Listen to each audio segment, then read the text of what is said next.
You're now standing in front of the commission math board. Let's start with the formula. As you can see here on the board, formulas.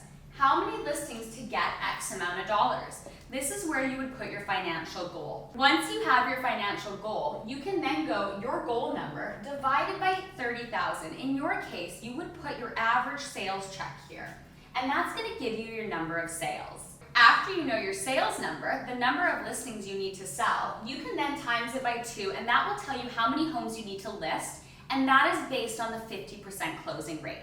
If your closing rate is higher, you can adjust your math. Once you have your financial goal figured out, there are many other numbers that you can figure out, but one of the really important numbers that you're going to want to know is how much is each door worth to you.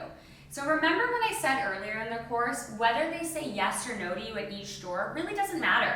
You're getting paid for every door you hit, regardless if that's the door that hires you. So let me show you the math of how that works out.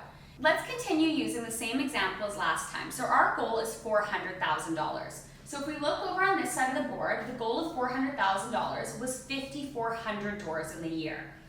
You would take your goal of $400,000 and divide it by 5,400 doors.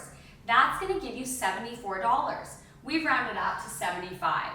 That means that each door is worth $75, whether they say yes or no. Whether that is the door that hires you or not, you're getting paid when you knock it. As a friendly reminder, you can always adapt these numbers to fit your average paychecks. So if your paychecks are not an average of $30,000 like they are in our city, then you're able to put your number here. So just make sure that you're putting your numbers into the math so that you have an accurate goal to hit. When you see the commission math and the listing math broken down and laid out like this, isn't it a compelling reason to get out and hit those doors?